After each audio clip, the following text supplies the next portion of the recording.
They say a frog in slowly heating water never realizes it's being cooked alive. Well, we're the frog, AI is the heat, and most of us won't notice we're boiling until we're already soup. Picture this. You wake up tomorrow and your morning coffee tastes different. Not bad, just different. You shrug it off. Next week, the trees outside look slightly more purple than green. A month later, gravity works sideways on Tuesdays. At what point do you stop adapting and start screaming? I heard a point of view yesterday that stopped me mid-scroll. Someone said AI is probably overestimated, not because it's weak, but because revolutions take time. So I asked myself, am I wrong about how fast this is moving? Am I mistaking noise for change? Or is everyone else underestimating what it feels like to live inside a transformation instead of reading about it later? When we talk about revolutions, we talk about them the way we talk about history books. Neat chapters, bold headings, clean timelines, but nobody lives in a chapter. They live in Tuesday afternoons. Think about it. Electricity didn't arrive with a countdown clock. No one threw a parade because their house could suddenly glow at night. The tractor didn't announce the end of farm labor with a press conference. Cars didn't feel like destiny. They felt like noisy toys that scared horses. Even the internet, in its early days, felt more like a hobby than a hinge point for civilization. A slow dial tone, a novelty, something you unplugged when you needed the phone. Revolutions, it turns out, are rarely recognized as revolutions while they're happening. They're recognized later by people who didn't have to make rent during them. And before modern social platforms, there wasn't really a place for millions of people to compare notes in real time.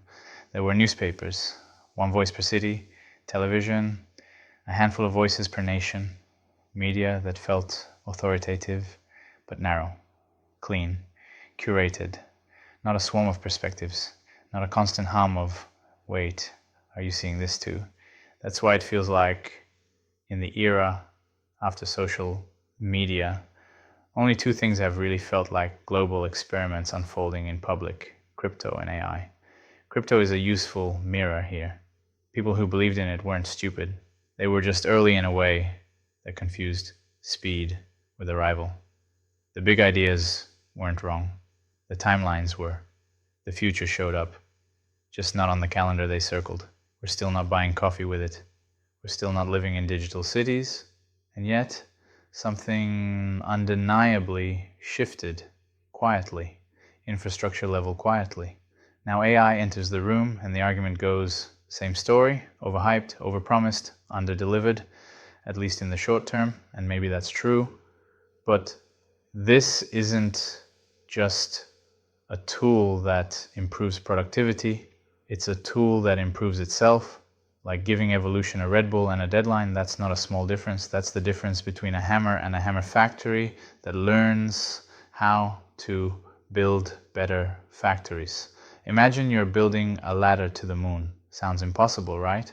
Now imagine the ladder is building itself, and each rung it adds makes it better at adding the next rung. That's not a ladder anymore. That's a rocket ship that hasn't realized it can fly yet.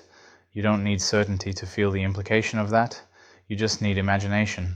Here's the part that should make your coffee taste different. Do you really think OpenAI isn't using ChatGPT to help build GPT-5? Do you think Google's AI isn't helping design Google's next AI? We've created the first tool in human history that can sharpen itself. No coffee breaks, no creative blocks, no existential crises about whether it's wasting its potential, just pure relentless iteration. And no, it's not autonomous yet. It still leans on humans, still waits for prompts, still sleeps when servers shut down.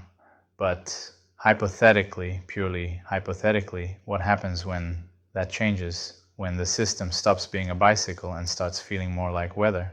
No fatigue, no boredom, no weekends, just iteration stacked on iteration, like pages flipping themselves faster than anyone can read. The timeline paradox is real though. Tell someone the world ends in a year, they panic. Tell them it ends in 10 years, they yawn. Our brains aren't wired for slow motion catastrophes or gradual miracles. We're built for tigers in the grass, not rising sea levels. We're designed to notice the snake, not the shifting ecosystem.